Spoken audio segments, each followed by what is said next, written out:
Oh. All right.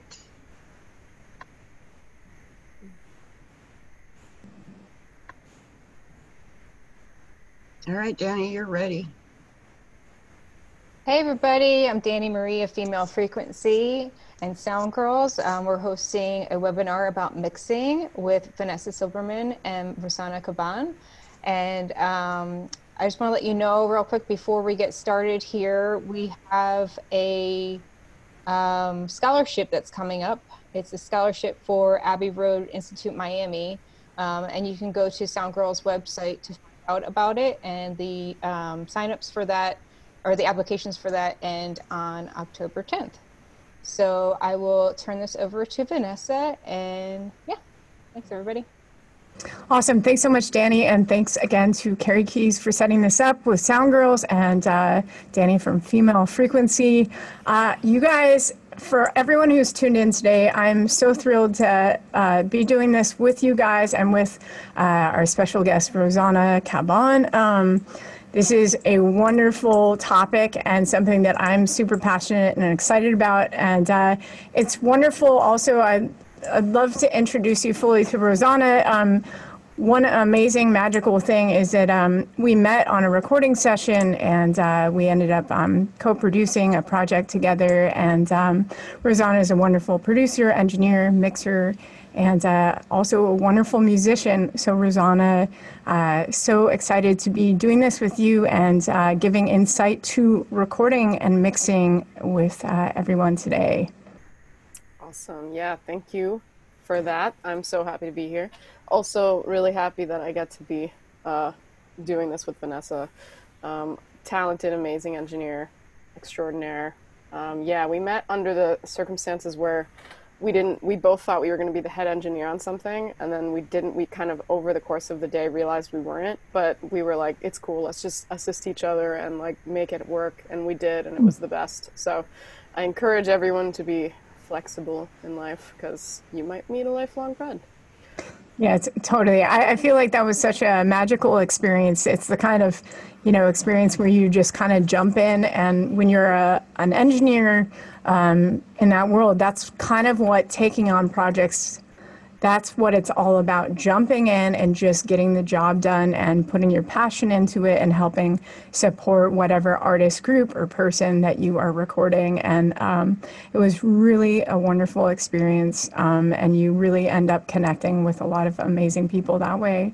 Totally. So before we get into this, I just wanted you to maybe just talk really briefly about your background and how you got into mixing and recording, and maybe like share a career highlight Sure. with everyone. Yeah. So I started recording by way of being a musician, and I think I did like 3 or 4 recordings with my band in college and never got any of the recordings back from any of the engineers. They were like different circumstances. Usually it was like one of them was a student from like Art Institute or something, and they wanted a band to come and record. So we were like, great, we can get a free recording. Never got it back. Happened a few other times, and eventually I was like, screw this. I'm just doing this myself. And I started recording my own band and my own projects, working on my own music during my time I went to Berklee College of Music for undergrad. So it was all kind of there that I started recording, but I didn't go through their engineering program. It was basically self-taught through the different classes that I had. So I ended up years later thinking maybe, I didn't have any really clients or anything. I was just working as a musician, trying to get better at recording through my own work, and ended up joining a band called Psychic Twin. It was amazing. It was a great experience. Through that, my bandmate had a publishing contract, and we would often get like a 24-hour deadline, like, do you guys have a track that sounds like this or like that? And we would just get together and try to fulfill whatever her publishing company wanted, like whatever they were requesting. And that kind of need to like have a quick turnaround really, I think, helped me get really efficient at mixing and at tracking, and also in doing it in really weird environments. Like we didn't always have access to a recording studio. But we did always have to turn something in that sounded like we were. So I'm a big what do you call it, proponent for a DIY recording. I don't think you need the fanciest equipment out there to be able to really make something great. So hopefully some of the tips from today can help with that. And eventually my bandmate moved away. I wasn't touring anymore, and I was trying to figure out what to do next. And I just finished actually a sound art MFA through Columbia, which was kind of a hybrid of all these different passions of mine, like performance and sound design and actually visual art, all of it. It was a whole weird thing. But I think engineering and having this background and being a producer really helped me make the most out of that experience as far as making any kind of art with sound goes. Engineering is going to be an asset for sure. Yeah. That's awesome. And thank you so much for sharing your background with everyone. I think it's wonderful. Everybody has their own story of how they get into recording. And, just with the fact of being an engineer and, being a mixer, sometimes you have very quick deadlines. You have to work really fast. And especially, tracking, a band or an artist, sometimes it's like you don't have a lot of time. You don't have, there's the funds for the project only, we have one day to do this. Of course, exactly. And of course, in the new, current climate that we're in, it calls for these quick turnarounds with like, publishing or like an artist who needs something mixed really quickly. So I think this is very relevant. Yeah. So I'm excited. Let's jump into this. Going to kind of address some questions regarding, example session. So first thing, and for those of you guys who are just learning about mixing, even before mixing, there are some very important details. I think mixing and engineering is all about detail and being detail-oriented and being organized. So before you even start, when you are, called to, mix an artist, what kind of files do you request for your sessions before you're just negotiating, agreeing to do it? Then what do you ask from the artist, band, or whoever is hiring you? Well, so far, I basically have asked for between like 24-bit 44.1 or 16-bit 44.1. Any WAV file basically would be ideal, but I've had to do all kinds of weird stuff and work with, off of MP3s, off of samples, off of whatever is kind of submitted to the mixing stage. But yeah, usually I haven't really had any issues. It's usually WAV files. Most people are tracking, regardless what software you're using, whether it's like GarageBand or Ableton or Pro Tools. WAV files, it's a pretty common file type. So yeah, that's normally the best start. But should I start sharing my screen and go ahead and because the next thing I'm going to do is ask you about setting up a mix session. And let me just add, for you guys who are watching, I highly suggest to request WAV files, as Rosana was, stating. Oftentimes these days, sometimes people have MP3s, but the thing is, with MP3s, they're just lower quality. And as a mixer, it's like you're doing the best you can. Sometimes someone might have like a weird sample, like in their, session of, maybe it was outside birds or something, or like a bell or something. So sometimes you get that in sessions when you're mixing. But if you have the possibility, always request WAV, files, and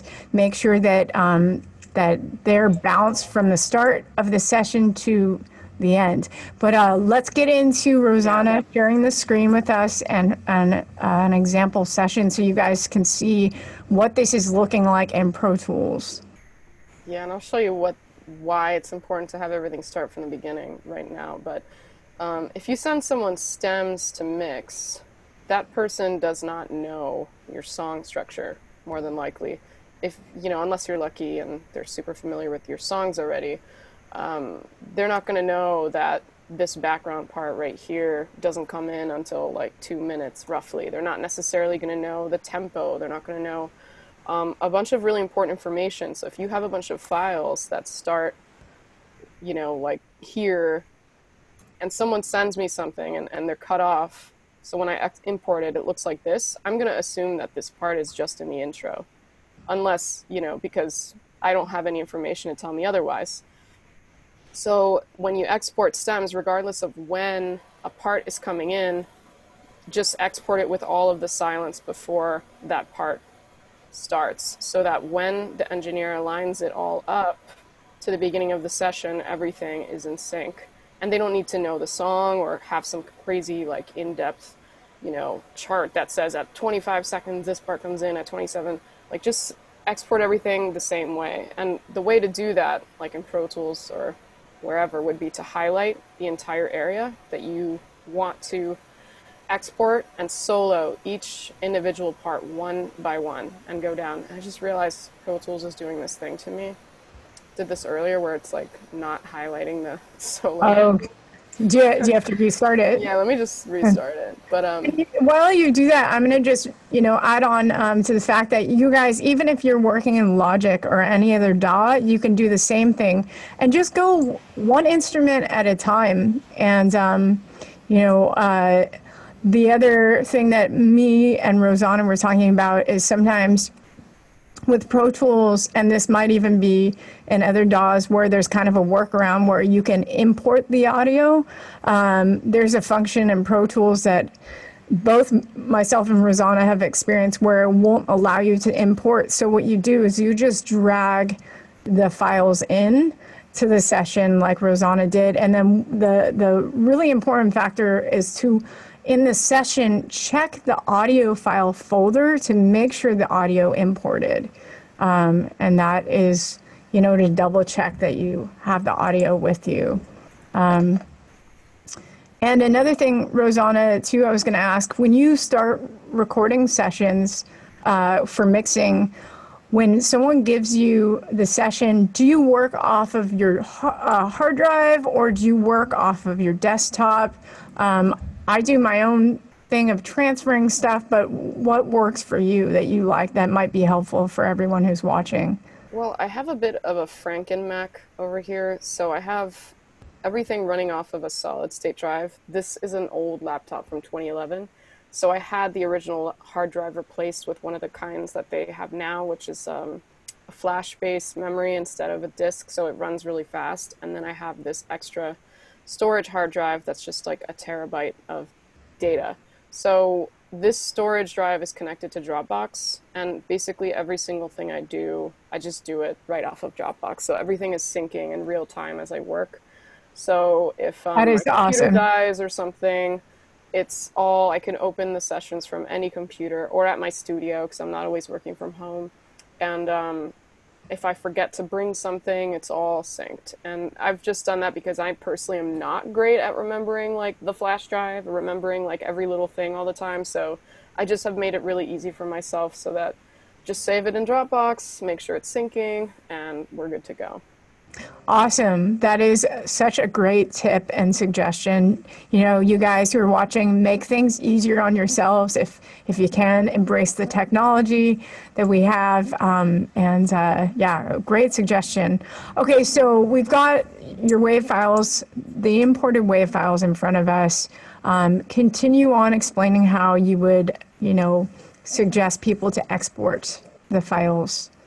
Sure, I'm gonna actually do a little bit of the exporting towards the end. First, I want to show everyone what we're working with right now, and then kind of work my way through this session, color code it a little bit, and then I'll check in about just a couple moments once we finish that, so that I know what I'm looking at. Okay, so let's say I import this track. These are all stems from a song I'm producing with an artist, Spring Velvet is her name. And Kita Mishra is the musician. She is being kind enough to let us use all these raw files. It's in progress, so it's a perfect thing to be doing a rough mix of today. But yeah, she's being brave and letting us listen to her dry vocals and dry guitar parts and stuff today. So let's see. Everything is labeled based on the title of the track. So this is the acoustic guitar, it's dry. This is the wet guitar, so I'm just going to mute everything that says wet first and just try to listen to it for, just see where we're at. Usually I would have a reference track from like whatever the producer kind of had envisioned up until this point in the mix. That was me, so I don't have that reference track, but we'll listen to it dry for a second. Okay. And this is for you guys who are listening and watching. This is a very good place to start for setting up your session. As she's talking about wet and dry, she's referring to wet meaning with effects on it, dry without. So it's important when you're getting files from an artist or a producer that if there's a deliberate effect, that maybe you have both, so you have the options with mixing. Yeah, and I'm just gonna color code everything that has effects on it, this like bright color, so I can't possibly mess it up. And go from there. This is actually just that. All right, this guy. And then what else do we have? Extra harmonies, dry. Okay, so I'm gonna bring this over here. All right, so I've got vocals, guitar. Let me move that guitar over here. Drums, some strings, flute. Yeah, so this is a pretty straightforward session. All in all, without counting the wet tracks, we only have 1, 2, 3, 4, 5, 6, 7, 8 tracks. This is great. So with a session like this, like what do you want to do with, let me delete that, with a song that is 8 tracks? Like what would I want to make with this? Well, obviously I want to make it sound full, but at the end of the day, it kind of depends on what does the artist want. So for this song, the artist wants kind of a natural sounding,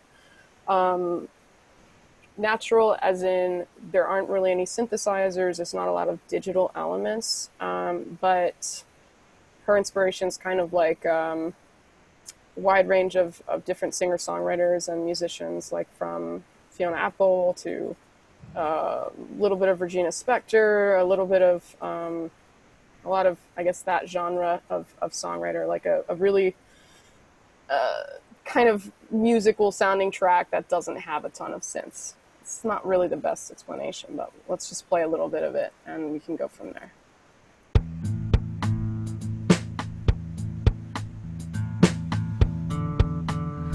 So everything is dry right now, so I'm kind of gonna go around and see what I want to do here. This drum. Just go to the vocal. Okay, so I can't really hear that, so I'm gonna go ahead and add. When it comes to vocals, there is actually, someone submitted a question asking like of the order of operations with effects chains on vocals. So this will generally be what I will do. I'll put in a gate. The gate is going to get rid of any unwanted noise, like if there's headphone bleed or something like that. And you can work off of a preset. I have one that I just made for myself. That's just kind of like a low, any kind of low noise input. It's just everything above this point is going to go through.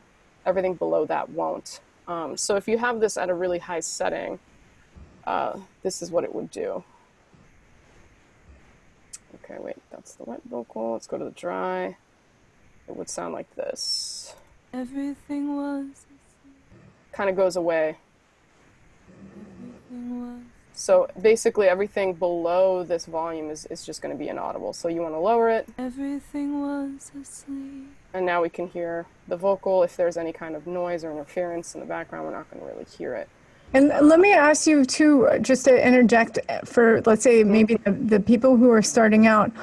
When you first get a mix, you bring it in, you take a listen to kind of where the tracks are at, and then is the vocal the first instrument that you start with, or is there a go-to, like, you know, immediately?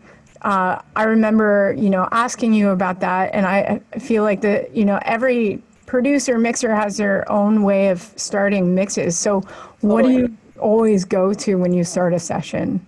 I kind of end up, like, just like I did right now, I started trying to listen to everything, and I realized I could barely hear the vocal, so the first thing I wanted to do was figure out, let me just compress that a little bit, let me bring that out, and then go back in to listen. And it's almost like as I'm starting out, I'm just kind of fixing the things that are either hidden or maybe overpowering.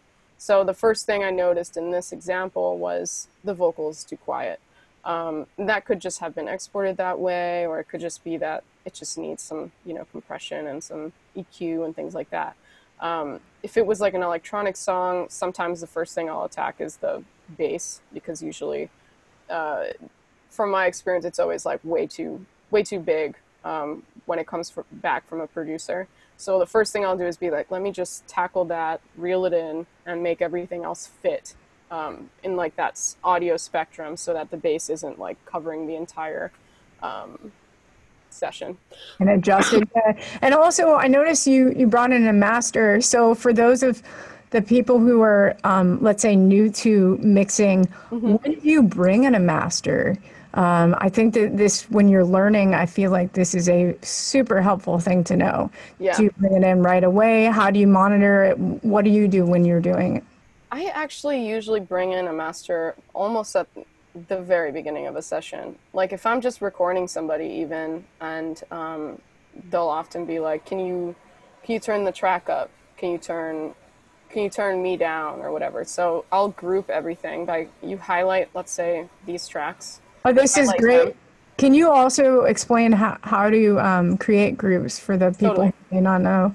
Yeah, so you would highlight the tracks that you want to group, and you would do that like just by clicking the name of the track. So I'm going to do these ones, and then Command G brings up this window, and it shows me all of the things that are grouped. I press OK, and what that does now is every time I raise or lower the faders, it's going to raise all of them. So if I'm tracking someone and they want me to boost the instrumental without boosting them or whatever, I would just group everything and leave the master at 0, or turn everything down and then turn the master up, or the other way around. So basically the master is just like another gain stage for me when I'm tracking folks. Yeah. And this grouping is so helpful. And also, if you guys notice on the left bottom corner, it says groups, and you can right here. highlight and unhighlight. So if you don't want to use your group or you want to use your group, it's there. But this is a key element to staying organized. Okay, so once you're kind of working on your vocals, in terms of I want to jump around and ask you some stuff, starting with like the rhythm section. What do you do in terms of drums? A couple of things. What, just example of what you would do in a mix. Also, what do you do, with dealing if in a live situation and you find that the track has got some phasing. Not that this is, always typical with electronic music because it's not live, but yeah. We were talking about this a little bit, but before the workshop, to try to figure out basically how I would approach this one. But mostly I'm working with digital drums basically all the time. I rarely. You don't even have to deal with that at all. No, even though I'm a drummer, I never really track myself playing. I actually really like programming drums, and I use this instrument actually called Machine. But it's kind of fun to use it when you know how to drum, I guess. I don't know. It just saves me a lot of time and setup and things like that. And I'm very used to the software already. I don't know. Did I just make Pro Tools crash? But yeah, it's not really something I have to worry about anymore. Well, that's great. And for you guys at home, just to learn, that there's so many possibilities now, not even being able, with people in a room, you can create drums. Is there any kind of, does Machine come with Pro Tools? Is this a plugin that people can get? It's a plugin that you can get from Native Instruments, and it comes with basically all of these, a ton of drum samples. And I have my own that I've even uploaded. All these RC ones are just my own sound banks that I've collected over time. But it's great, and actually these drums are from this kit. I think it's this one, this Abbey Roads kit. So let me show you what that Yeah, sounds. let's hear it. Actually, let me turn that off so the Pro Tools doesn't kill me. Go away. Okay. There we go. All right, so I'm going to solo the drums. This is the dry drums, so this is basically right out of the plugin.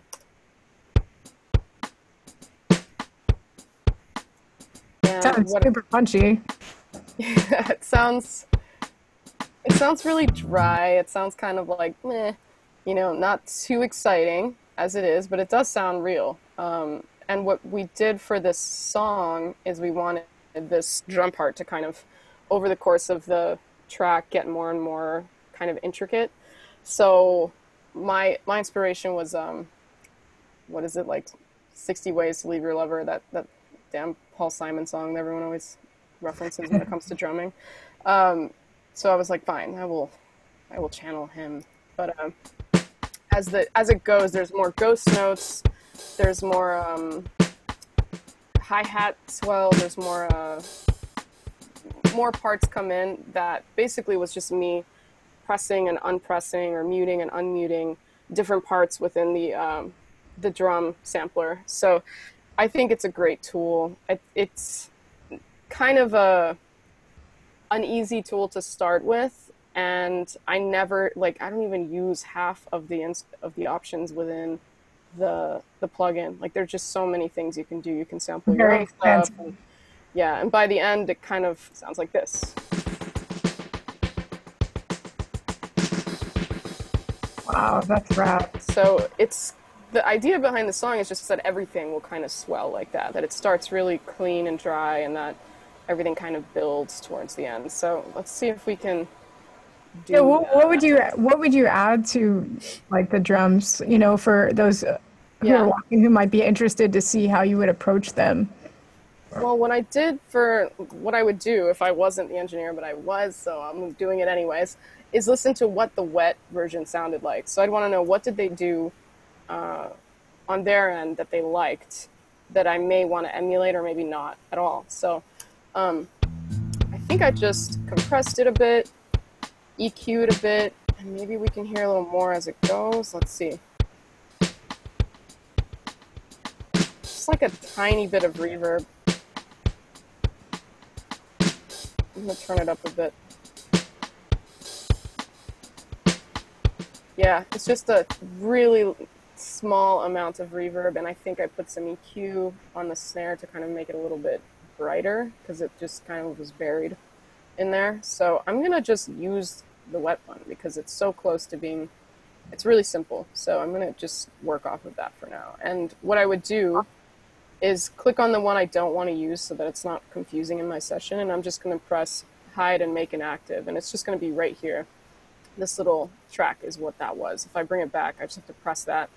The reason I do that, the reason I make things inactive rather than just mute it, is because if I know I'm not working with it, unless I had like some crazy fancy, you know, $7,000 computer, which I don't have, it starts to take up a lot of your CPU, a lot of your processing power. So if you're working on a budget, or if you're working, you know, from a laptop, and you're trying to figure out why does Pro Tools keep stopping, or it's telling me that like it's running out of CPU or the buffer size or all this nonsense, just think about your workflow and what doesn't need to be there.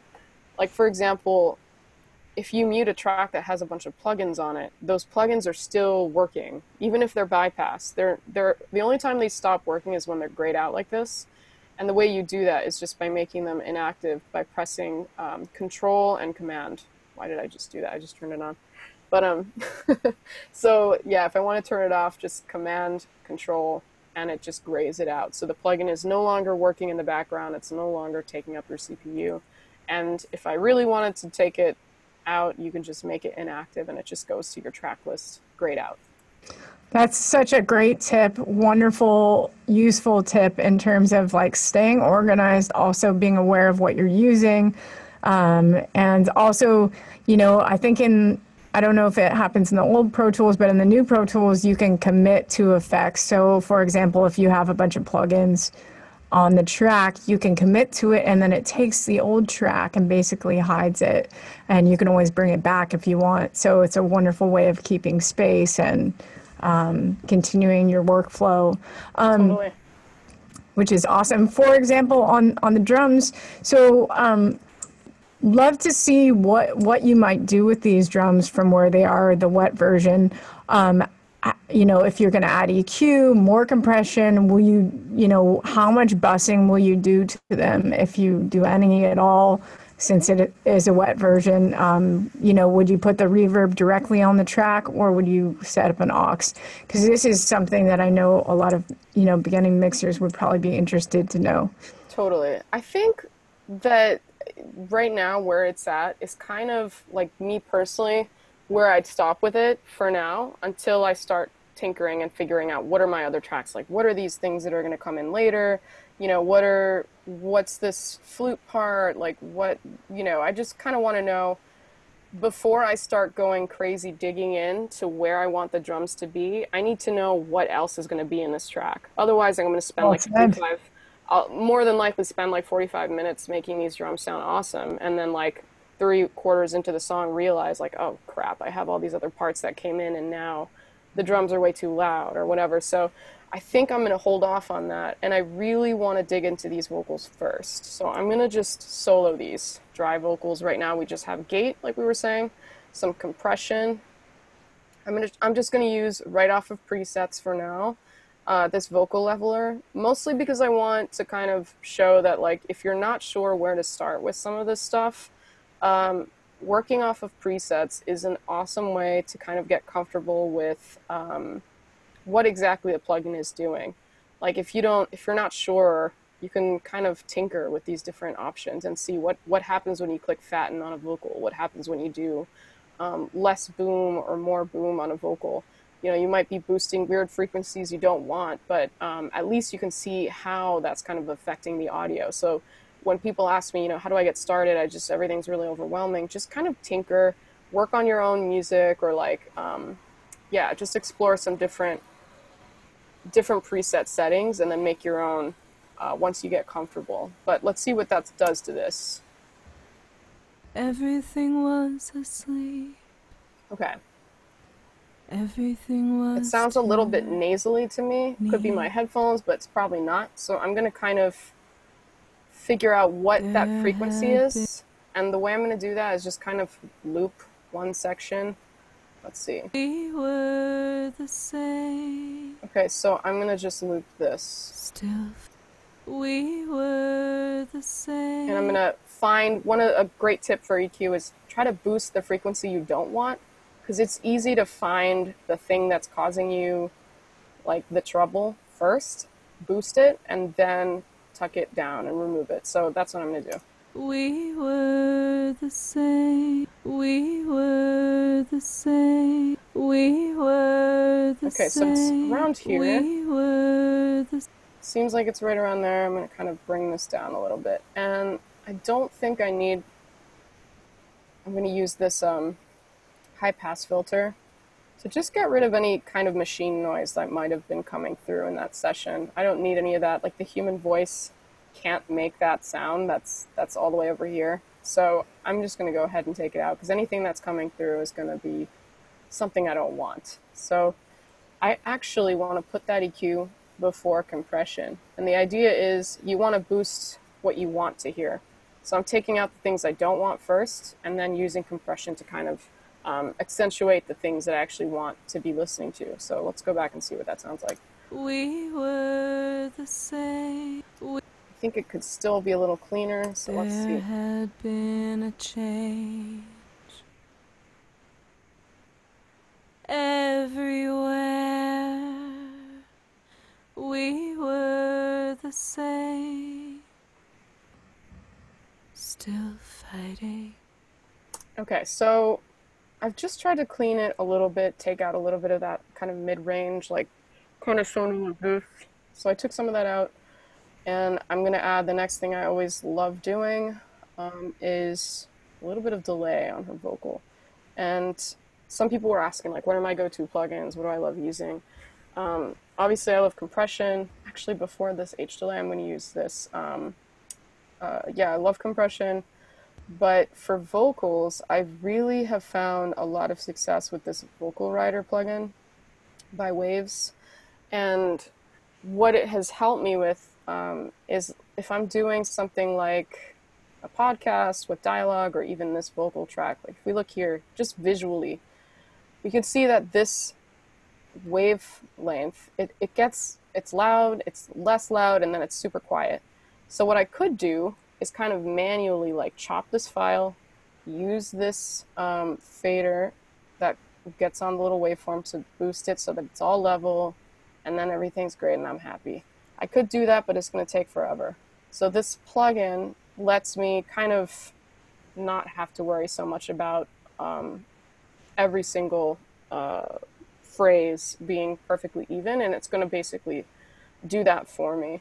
So what I'm going to do is use the smooth ride option. If you use loud vocal, it's great. It's just kind of, for a song like this that doesn't have a ton of tracks, you're going to almost notice that there's compression on it. And I don't want to really hear the vocal be like processed. So I'm going to go with the smooth ride and just show you what that looks like when you put it. Everywhere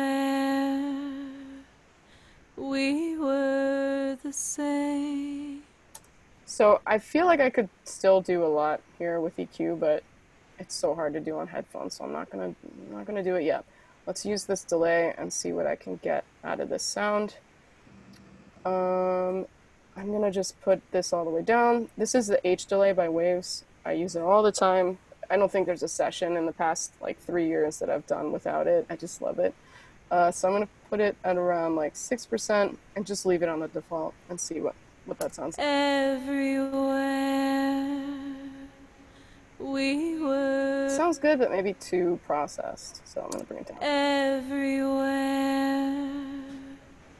we were the same. So it's helping to kind of thicken the vocal out a little bit without it sounding too processed. And once all the other instruments are in there, I might kind of push it a little more and be like, let me go back to that 6 or that 7 on this setting. Once you see where the track's at and where everything is. Yeah, because because sorry, I was going to ask you, do you bus, versus putting on the track, Yeah. just to kind of explain that Totally. when you do that and when you don't do that. I think for vocals, for whatever reason, especially something like this where there's really only one vocal track, I'm just gonna do everything on that one track. Like all of my effects, I'm just basically gonna put them here. But I know that towards the end of the song, I kind of wanted everything to unravel a bit, including the drums. So I think one of the ways I was gonna think about doing that is by putting in a bus track. So I'm just gonna demonstrate what that is. I'm gonna make a stereo aux input track. Let's see where that goes. I'm gonna make it yellow because it's a bus. Okay, sorry. And then that was so bad. I'm sorry. Hold on. No, that's great. I can You gotta have take the fun. symbol for myself. Okay. And I'm gonna make a send. There's this thing when you look at all your faders in the mix view, you see inserts and sends. So inserts are anything you're putting onto the track. A send is sending this audio signal from this track somewhere. So I want to send this vocal track to, I'm just going to use the very first bus because it's empty. And over here on the aux track for input, I'm going to put that same bus. So this is going to bus 1, 2, and this is receiving bus 1, 2 in the input. I'm going to put a delay on there. I'm going to put the same one, H delay, and I'm going to leave it like pretty extreme and just see what happens. And go over here. This is the level of that plugin. Now, anywhere that I send to this bus, when you come back to this view, you see this tab that says waveform.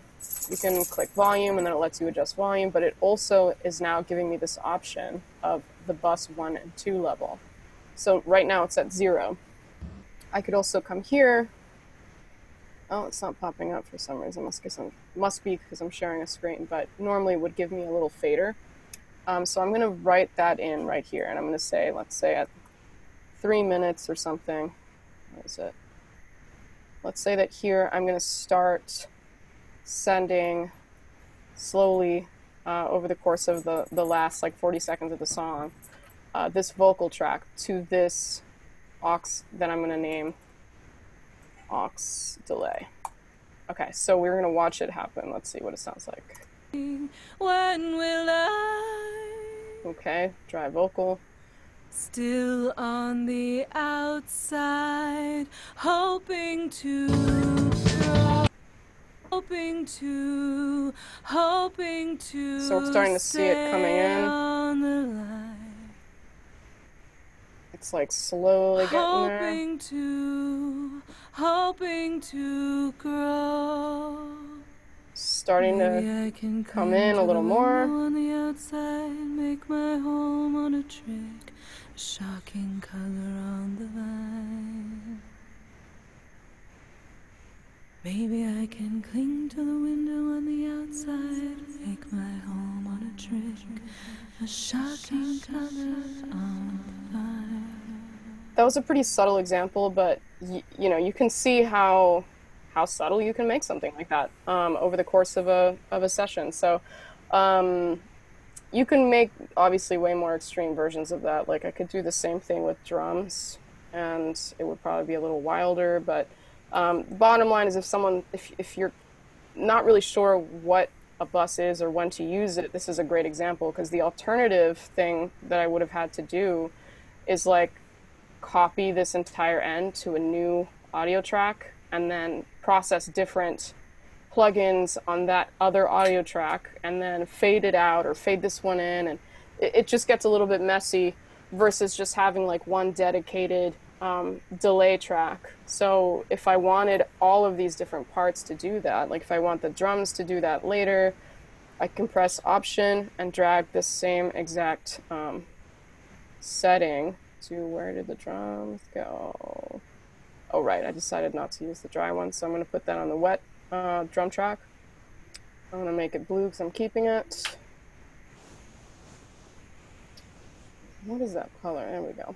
And yeah, so that's basically bussing. I don't know if that answers any questions, but hopefully there's like a chat in there. So if anyone wants me to kind of elaborate more on that, just go ahead and stop me, and I'll go there.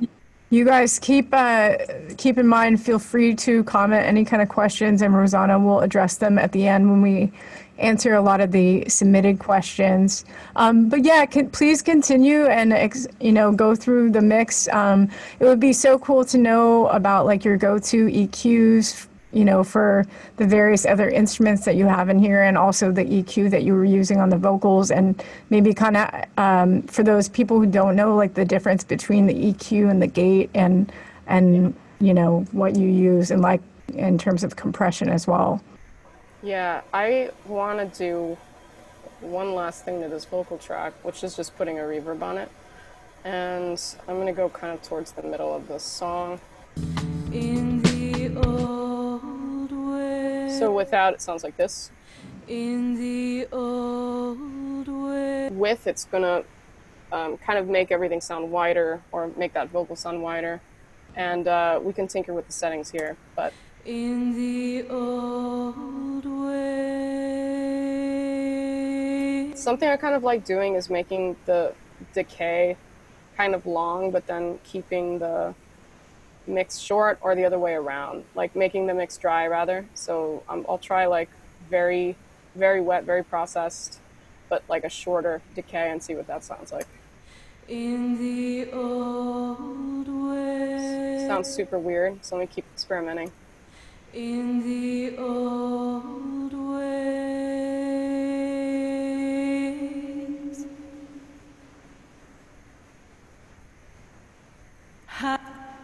In the old way. I'm gonna leave it there because I can hear that it's there, I can hear that it's processed, but it's not. I still think there's some clarity. I might even make it a little drier so that I can keep up with this more kind of acoustic feeling track as opposed to like a electronic one. All right, so this is Little Plate by Sound Toys. I love it. It's a really great plugin, and it's very affordable, and they have it on sale for like $29 all the time. Highly recommend it. I love it. So what I might do is, when I went back to the end here, I noticed that there's kind of these moments where the vocals almost sound like they're clipping, like they sound maybe a little loud. So I'm going to see if I can automate some EQ, and I'm going to change the view here to waveform and try to zero in on that. Still on the outside. When will I join everything? Okay, so I'm going to open this plugin, which I'm going to show. I just started using this kind of recently. I love it. It's super helpful. If I get to a point where like I can't figure out what it is that I need to fix about something, and I'm not hearing it or whatever, either a frequency analyzer would be really useful, something like this to tell me where the vocal is. Join everything. So I can see like, okay, that kind of muddy sound seems like it's kind of right around here, so I might want to clean that up or figure out how to clean that up. We can see the dip here that's created by my EQ that I put right there. You could see that happening in this frequency analyzer, but like it didn't work. Whatever I did didn't really solve what I wanted. So I'm going to use this. It's called the F6 from Waves, and this is kind of a combination of EQ and a visual frequency analyzer. So let's look at it. Join everything. When will I? So that kind of seems to be this right here. That area is like where I'm having some trouble. Join everything. It's kind of what's making it sound muffled. So what I'm going to do is thin this out so it's not such a wide band. I'm going to tuck it down a little bit, and here where you see threshold, this is kind of the best visual description of threshold on something. So I'm gonna basically use like a compressor and an EQ combined is kind of what this is going to do. So let me show you what this does. So it's showing me how loud certain frequencies are getting wherever I set this 3 to, this little guy. So I see that anytime it goes past, let's say, this dot, I'm going to tell it to lower the volume of that frequency band. So it's going to we're going to see it actually make some adjustments. I'm going to make the attack really fast, and I'm going to make the release really fast. So let's see. Join everything. When will I might even lower it a little more. Join everything. So if you can tell, it's actually just moving. It's an automated fader, basically, that's targeting a very specific frequency in a vocal. It's only going to adjust something if it gets louder than the point that I set it to on this threshold. So let's see if there's anything else I might want to do to that. This plugin, by the way, like what I just showed you, is something you can use on like any number of things, on guitars, on drums, on any instrument where there's like sometimes a frequency that you're having a hard time wrangling for whatever reason.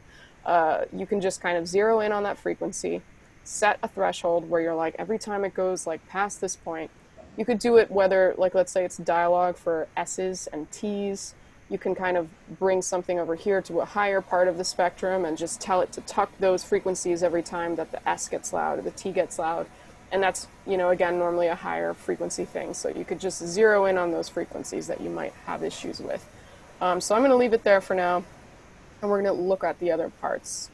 So I'm going to mute this extra harmonies part. I'm going to get rid of the wet vocals because it looks like I'm just going with mine right now. Hide and make inactive. Leaving that there. Okay, let's listen to this acoustic guitar.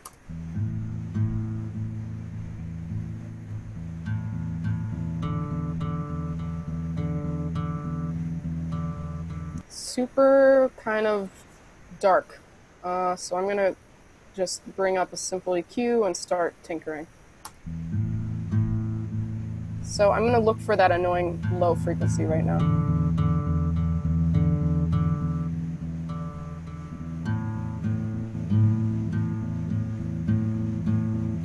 What I want to do is clean this up. Like there's like a low string sound that almost sounds like slightly dissonant, but it's just like an older guitar. So I'm going to work with it. So I want to bring out clarity. How do I do that? I'm going to find some frequencies that sound really nice and just kind of boost them. So let's listen.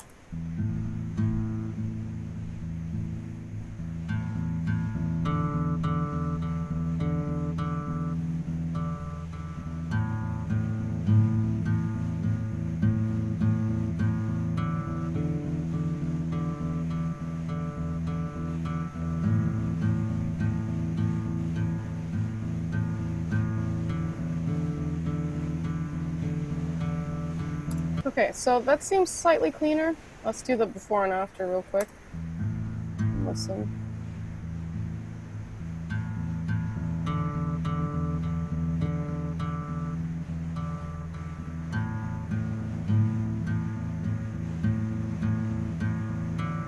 Okay. I remember she also didn't really want this to sound like an acoustic after she recorded it. She was like, you know, what can we do? What can we do to process it? So I'm going to just kind of see what happens if I run it through an amp modulation software thing. You could use this for vocals. You could use this for an acoustic to make it sound like an electric guitar, or you can use it on an electric guitar to sound more electric, or make it sound like it's running through different types of amps. So I'm going to use this. I'm going to try to find something. Let's see, what do we got? Let's start with the clean versions and see what that sounds like. It actually brought out the frequencies I wanted to bring out right off the bat. I'm going to cycle through the presets with this arrow. Sounds nice. And you can see the title, Presence and Warmth, quite bright, jazz tone, super clean. You know, when it comes to amps and getting more familiar with different types of equipment, like if you aren't a guitar player, by doing these little mixing exercises or production exercises and working with these plugins, these like amp modulation or amp emulation software, you just kind of learn like, oh, that's what a jazz amp usually sounds like, or oh, that's what a Ibanez, like this scream amp thing is definitely going to be like a metal sounding thing. This you start to see what types of characteristics different styles of music have just based on the organization of these plug-in presets. It's too warm.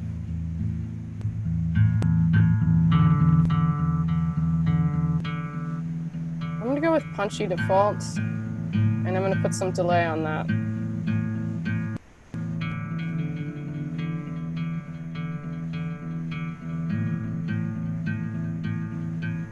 Okay.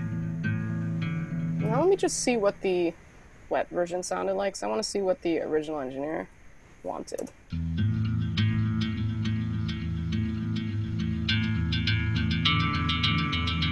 Okay. So it sounds a little brighter than what I used. Let's see. Yeah.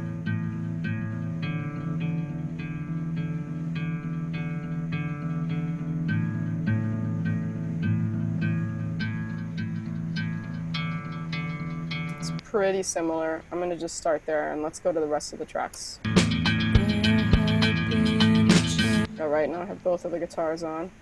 I'm going to bring away this wet guitar, hide and make an active. I'm working off of mine. Let's go again. There had been a change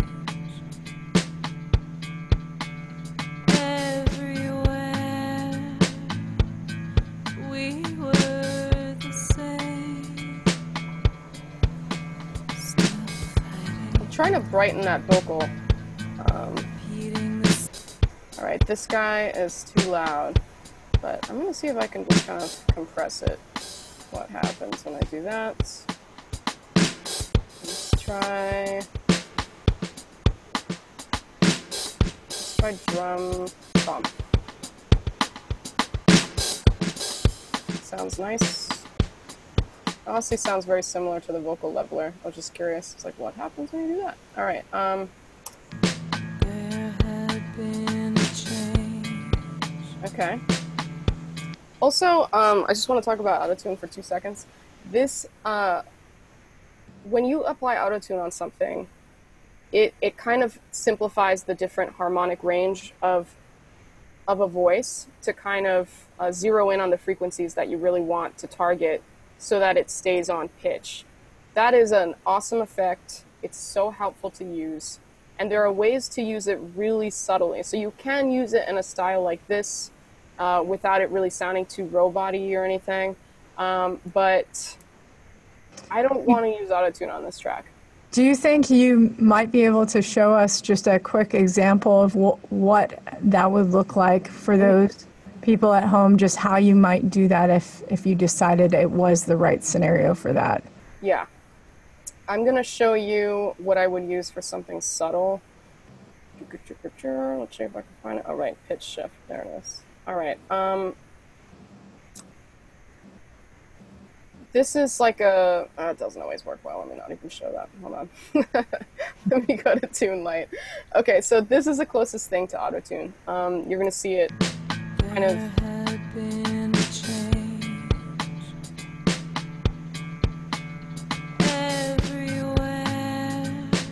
So you see how there's this darker orange?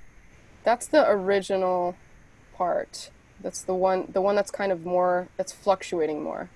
And this is basically kind of zeroing in on whatever key I tell it, or I could like manually move these little blocks because it's chopping it up for me. And let's just see what it sounds like when I do something really weird, just to demonstrate. Yeah, so that's what autotune does.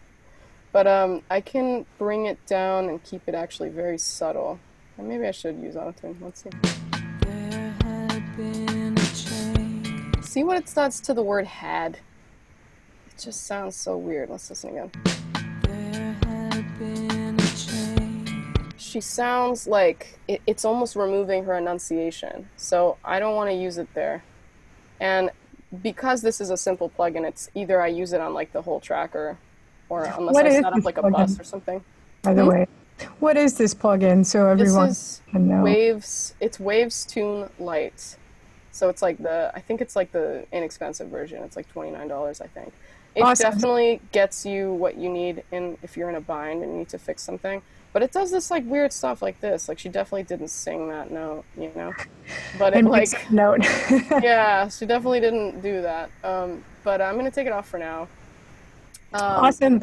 Really quickly, if you don't mind to jump back, the EQ that you used on the vocal track, I just wanted you, if you don't mind to mention, actually was the 7-band EQ. That's one of my favorite EQs.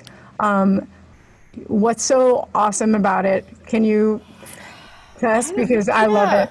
I don't know why I love this plugin, but I think it's just because I trust it. It's been in Pro Tools since I got Pro Tools like 12 years ago. It's just like the tried and true workhorse plugin. And it just comes with it too. It's included. You don't have to pay for it, and it does everything you need. And I really like having a visual aid when it comes to EQing. And for mastering, I don't know why, but well, for mastering, because everything is so much more subtle that you're doing, I feel like I don't need the visual aid so much. I can just really hear it. But when I'm trying to clean something up and it's like a really specific frequency, it does help me to have a visual aid. But the alternative, when I say like a visual aid, this is another EQ that doesn't have that option of like being able to see the frequency. And this is like a modeler that's emulating a classic, well-known EQ called an API 550. So this is one that I would use for maybe something more like a bus track where I'm not really doing targeted specific frequencies. I really kind of want to make something sound slightly brighter overall or something. It's more subtle. I'll end up using something like this for something subtle that doesn't need a very specific use, I guess. I don't know. What do you think, Vanessa? When do you use something that has like a, what do you call it, spectral view versus not? visual. I mean, Yeah. I feel the same way as you. I use, I think the 7-band EQ is wonderful. It's free, it comes with Pro Tools. I've been using it as long as I first learned Pro Tools, but then I also have a go-to, like, for example, UA's, Neve, Yeah. 1083, it's like, or excuse me, 1073. So there's certain go-to like EQ rack modelers that are, if you already know, have worked with in the studio, that can be really helpful. And I think for you guys who are watching, it's really so helpful to have both tools, and just know that there's not a right or wrong way, but just to give yourself options. It's like having color, being a painter and having different colors available to you. But yeah, this has been so wonderful. Before we move on to the Q&A, I want to ask you a couple other questions for you. Like, first, do you have a go-to compression that you love that you'd want to share with us? Yeah.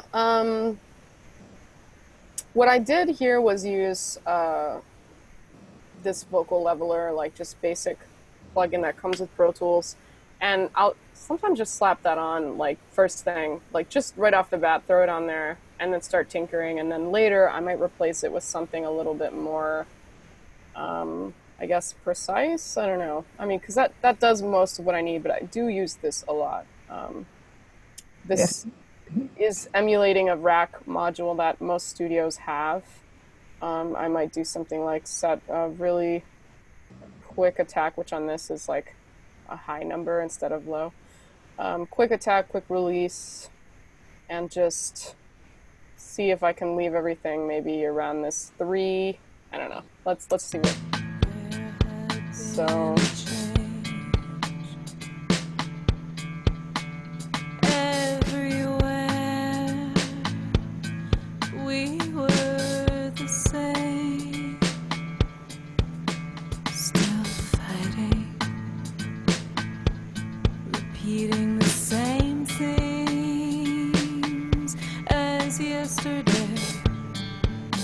Might be like kind of heavy-handed, but the idea is if I'm not sure what something's going to sound like on something, or if I'm not sold on it, I might just throw it on the track and then keep working in the session on some other things and be like, you know what, I didn't even notice that. That sounds great. It sounds supernatural. Or just, 20 minutes down the line, be like, that, I can't stand it. It's really killing my ear.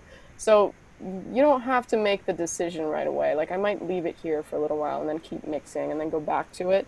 Or later be like, hate it. Totally. I think that the key message, which is so wonderful, is that you're suggesting people to just try stuff, because that's how you find out, it's like you might start a mix at one place with certain things and then adjust as you need, as you listen into, with the mixing and the other instruments as you demonstrated. Is there any special effects that you creatively add? Yes. Okay, cool. Because love for you to share with everyone. There's 2 things that I would, God. Okay, yeah. There was one that I wanted to show that somebody asked about parallel compression, and I don't use it often. It's a great, great tool for electronic music, so I have used it, but I started kind of using this plugin, which is like almost like cheating, but I do love it, called the Pumper. Where's that thing? There it is. One knob pumper. The idea is this thing is supposed to emulate the effect of having parallel compression without having to sidechain any, like without having to go through all these different settings and decide like what track is going to do what, and it could get pretty confusing. So this just kind of gives me a little bit of that vibe. So let me show you what it sounds like on this guitar track.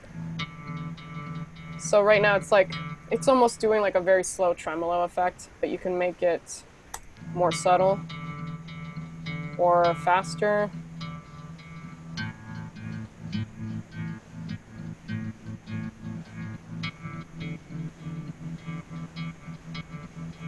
I might sometimes duplicate a track and just have one quieter version of like the same thing running through this plugin just to add maybe some depth or some layers, or if I feel like something sounds a little empty.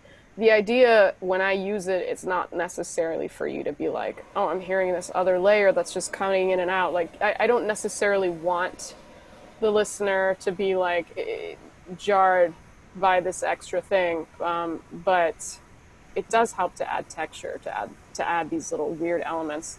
The other weird thing I'll use sometimes is let's see, I use this Mondo mod thing, it's called. It's a really stupid name, but it has just like a great chorus. Like, I use it all the time for sometimes background vocals, for guitars, for synthesizers. I love putting this on synths, but it sounds like this. Can't really hear it. Oh yeah, there it is. Oh, that's very cool. It's pretty great, and it's such like an old plugin. Like, it's not fancy, but it does exactly what I want. So I love that. And then as far as like newer stuff, oh man, I'm giving you the secret sauce right now. I love this thing. Where is it? Where is it? It's made by Output, and it's called Portal. Obsessed with this. Okay, let's show you what this thing does. It gives you different options based on like what you want to put it on. Like, it'll give you guitar, vocals. I've been using a lot this stretch and smear option, and using an instrument that I already have in a session, like say the vocals, for example, and I'll create an entire track that's just a pad that's being created from that vocal layer. So let me show you what that would be like. So I will make a new audio track here, new stereo audio track, great. I'll put it here. I'm gonna make a bus, another one. I'm gonna do 3 and 4 because it's unused. I'm gonna make the input here, 3 and 4, oops, bus, 3 and 4, make sure I did that in the right place, yep. I'm gonna call it Portal, and I'm going to make sure that the volume's up on this, which for some reason Pro Tools isn't letting me do, so I'm gonna write it in here, bus 3, 4, level. Use the little pencil tool right off the beginning and just put that maybe there. Okay. Now let's listen to like the default Portal setting and move this over. Okay. I'm going to use, yeah, I guess default. No, I'll use stretch and smear. I'm going to use time suspension. I don't know if that sounds like a thing. And let's see what it does to this vocal. I'm going to solo the vocal, and I'm going to solo the Portal track. We rolled into our street. Actually, it's not coming through. Why would that be? Let's make sure that this send, yep, level. Let's just put it right on the vocal track since Pro Tools is being weird. Okay. We rolled into our street. And then you can make it weirder by like adjusting these controls. So let's see what it does as we go. Everything. So just crazy. You can end up making weird harmonies that you didn't even intend on doing just by experimenting, which is kind of what I recommend for both production and mixing sometimes. It's like, if you have the time, you've got everything kind of EQ'd to a nice spot, and you're like, you know what, I have another 2 hours before I thought I'd be done, or another, whatever, 30 minutes. Experiment with something like that. Like, see if you duplicate a track and put some sort of weird effect on it. Like, what is this time collapse thing? Let's see.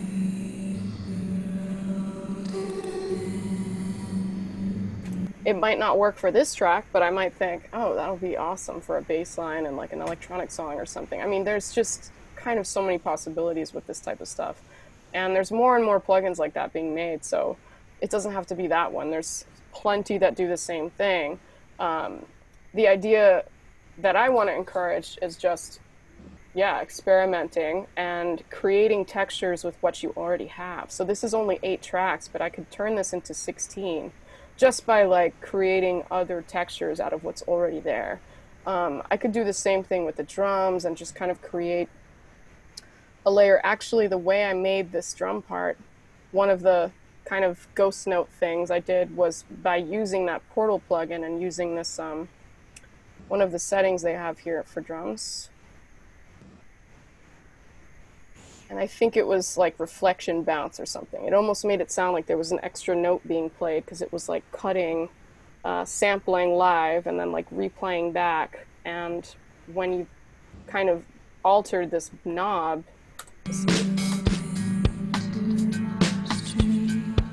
you could kind of hear it on the vocal, but it worked really well in drums. So yeah, experiment, find your weird plugins that you like. Yeah, hopefully that answers that. Yeah, definitely. I think you magnified, what mixing is, and it's a lot of it is also about creativity and, making those elements magic. I'm going to shift us into the Q&A section because the last questions that I have coming up are actually questions that have also been asked by participants or people through the Soundgirl site who submitted questions. But before we do, one last thing. When you are sending a mix to being mastered, if you don't mind to just briefly tell us how you would do that. Okay, so let's say that I was like, oh my god, I love this mix, I am done. Even though, this was like a 7-minute mix. Let's pretend. I would put, if I had, sometimes when I'm working, I'll put something like this, like throw on a kind of a loudness plugin, something that's going to give me an idea of like where I'm at volume-wise. And as soon as I decide I'm going to like start exporting for mastering, I have to shut that off. If I put compression on the master fader, I have to shut that off because that's the job of the mastering engineer, and I don't want to compress something twice. I want to compress it once, and I want them to do it. So I'm going to take that off of the master fader, and usually, like I've sent files to Vanessa before, and she's told me like what her preferences are, but a lot of different mastering engineers ask for different things, but for the most part, unanimously, they'll say like the low between -3 to -5 should be the most that a track is peaking at. So let me show you what that means. Where's that thing? Is it other? Master meter. Okay. So if all else fails, this master meter comes with Pro Tools. And what you can do is it's telling you where something is peaking at. So if they say to me they want something at -3 to -5, I just want to find maybe the loudest part of the song and see what this is reading. So right now it says -3. I still have that.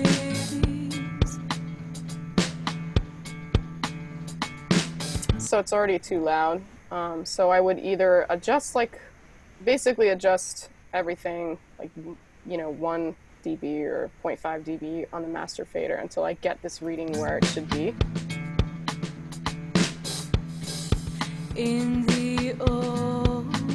It's reading this notch right there.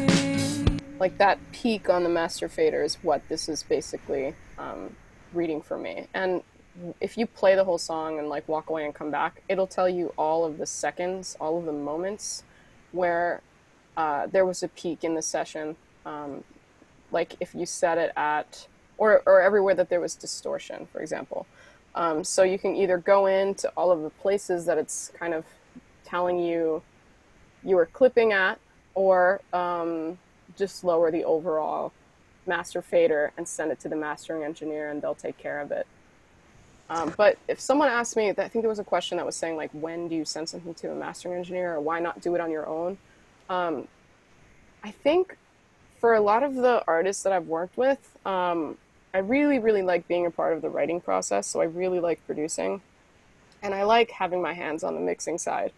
But I find that if one person is in charge of every step of the process, it's just really hard to have a really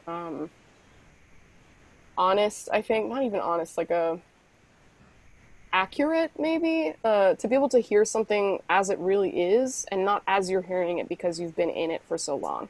So having somebody else work on a session with you or get involved in the final stages you'd be surprised, something that you just never noticed. You were like, oh, this is a slammer, and then you send it to, like as you develop a relationship with a mastering engineer, they might be like, hey, did you notice this thing at like this place? Do you want to re-export it for me? Yes. Oh my gosh, thank you. Like those are the reasons you want to work with someone else, just to have another ear. And also, some people specialize in mastering, and I don't. So it's something I've started to do over the past year, and I'm definitely getting more comfortable with it. But it's not my strong suit, and I think it's good to know when to let something go and when to say, okay, my part in this is done. I've done everything I can, and now it's the mastering engineer's turn. And it's definitely good to have a relationship with someone that is a mastering engineer so that you can have that back and forth. Because if you send something like to these online mastering websites, if you know what you're doing and you're a great mixing engineer, you might actually be able to use that just fine. But if you're human, you might want to work with a human, because they're not gonna ask you to re-export something and resubmit it to like an online form, whereas a person will. So I think it's good to work with another person, bring them business, they'll bring you business, develop those relationships, and create that community for yourself of musicians and freelancers. Well said. Honestly, that I feel like that sometimes it's like really nice, and you have the luxury of having to have everybody who's just great at every hat and position. And when you can, it's really nice to have that extra perspective.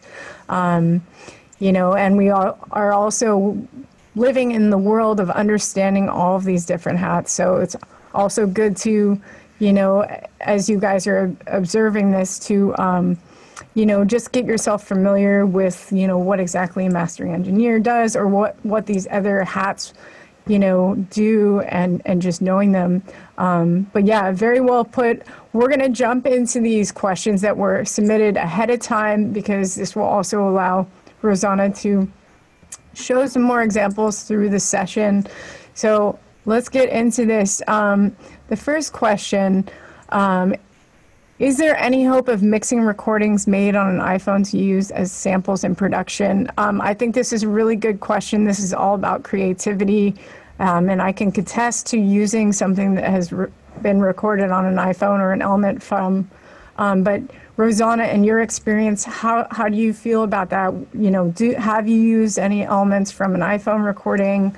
What's your thought?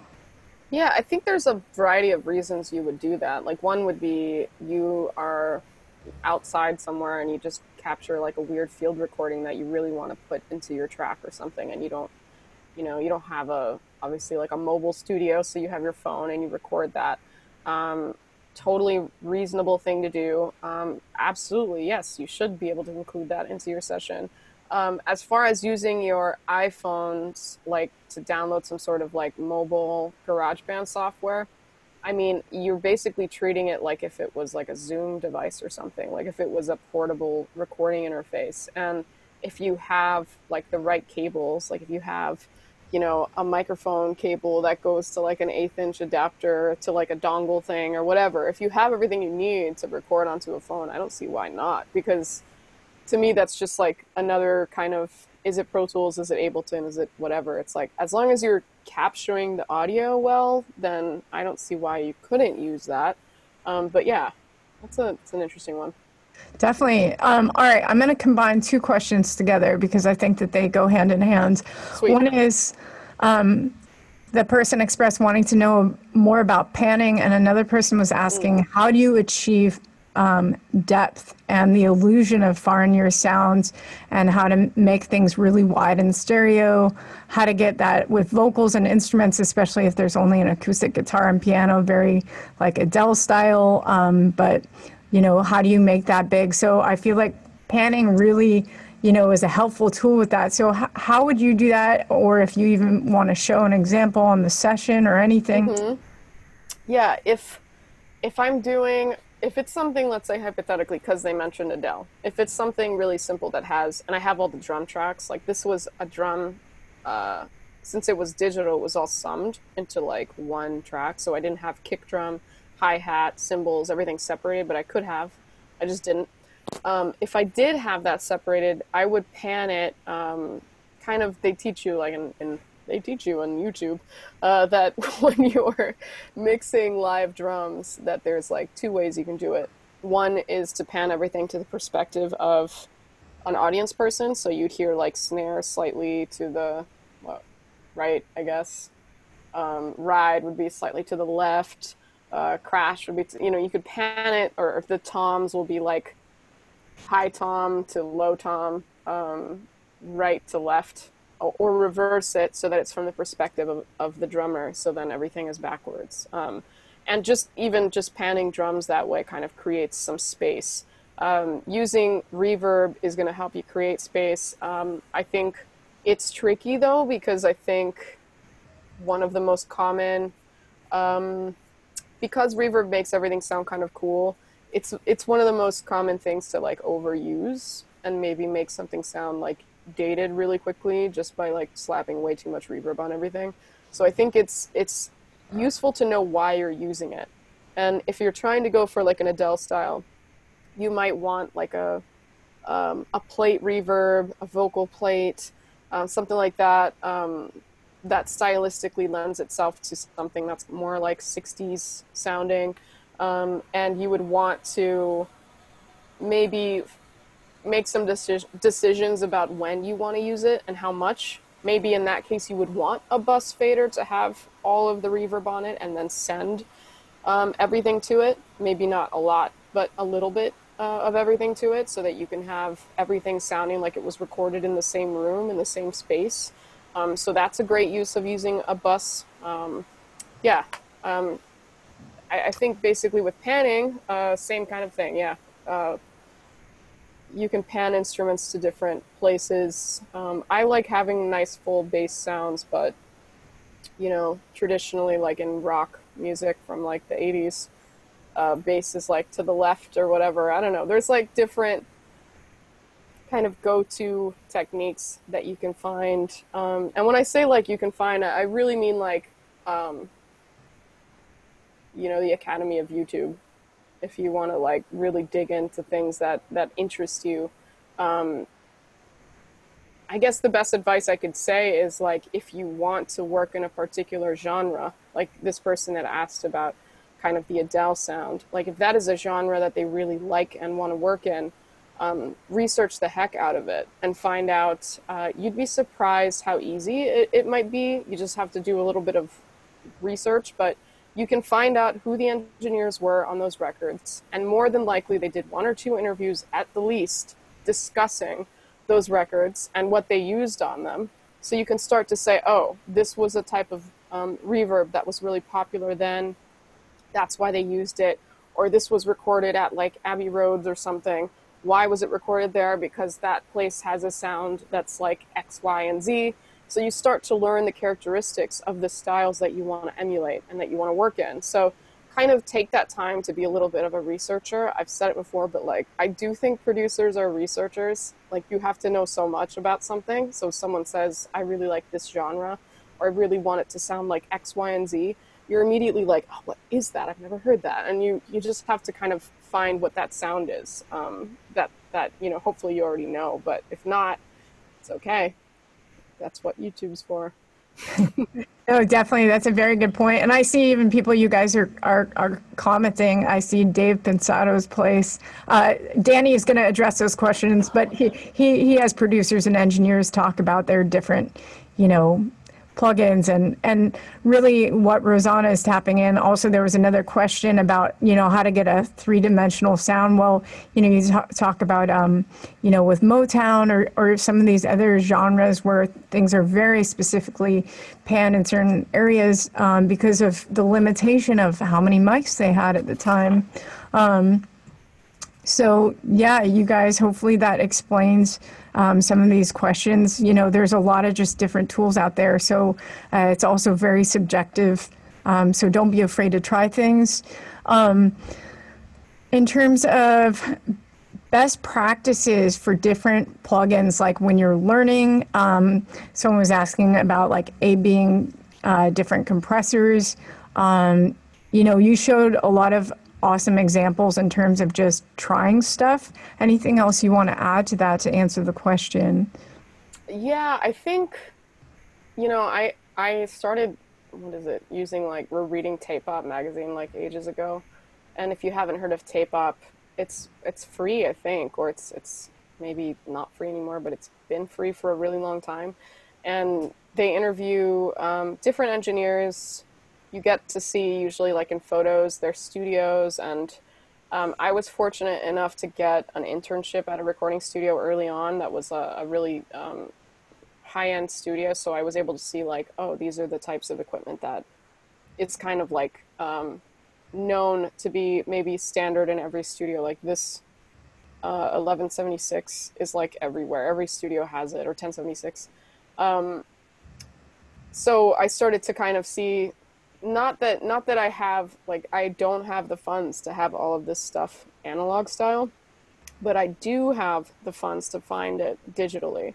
And there's companies like Slate, actually, that I mentioned, or I threw on this mastering plugin on there, but they have a really great um, plugin package that's, I think, like $29 or $19 a month. It's pricey, but what I think is really helpful is that they emulate all of that high-end gear. And if you want to learn like what makes a Neve, or what makes an SSL, you can swap their modules in and out, and they've really done a good job of emulating a lot of that stuff. That's awesome I for, think for sharing. it's a really great start, but also, even though like their culture around their like Facebook groups and everything, it's like very intensely male dominated to the point that it's a bit isolating. Don't bother with their forums. They have online videos in their website for every kind of thing, every kind of technique you might want to try, and they demo them with their plugin, and that's included in their subscription. So that's the only plug I'll give, is like, if you really want some kind of online resources, this one I think is pretty good, because you'll expose yourself to a lot of equipment that's like quite popular and well known, in a context where you can actually have some tutorials and everything along with it. And I think it's a pretty great company otherwise, other than the broy culture. That's awesome. Thank you so much for sharing that, you guys. That is definitely worth checking out. Also, just like most of these sites these days, even Universal Audio has some great video, quick demonstrations of what a lot of their plugins do. So you guys can find this to try and figure out how they all work. To learn. Someone was asking, how can folks train their ears more effectively? Same, I think, kind of this goes back to that like research thing, is kind of train yourself to hear certain elements of a song. I'll hear a song that I haven't listened to in years and go back to it and listen to it, and like as you learn and as you get more knowledge as an engineer, I'll catch things and be like, oh my God, they were using X, Y, and Z on that. Like, I gave this example recently of a Bjork song, Crystalline, I think it's called. But in that song, there's like all these like nods to sampling, like beat sampling, classic beat breaks in it. There's if you're a DJ and you know this like vinyl that's called oh my God, Duck, what is it called? Super Duck breaks or something. There was all these little samples from that vinyl in there, so it was kind of like a little nod to DJs, and as a listener, I was like just geeking out on that. And there's just kind of a lot of stuff like that that I think, as far as training your ear, I think just really zeroing in on what you're passionate about stylistically. Like, I don't think everyone needs to know how to mix metal. I don't think everyone needs to know how to mix jazz. I don't think everyone needs to know how to mix pop. I think those all have different elements that are very popular and that kind of make them what they are. Whether that's in the style of EQ or compression or reverb, like all of those things matter. So just find a style that you really, really like, zero in on it, and research the heck out of it and start training your ear just by learning. Like, why did this record sound this way? Why did Prince's guitar sound that way? Why does that bass sound punchy in a 70s record? Like, you're going to learn all of that just by researching, really. Yeah, just listening and just constantly working too and trying stuff. Let's jump into, there's been a bunch of questions regarding mixing vocals.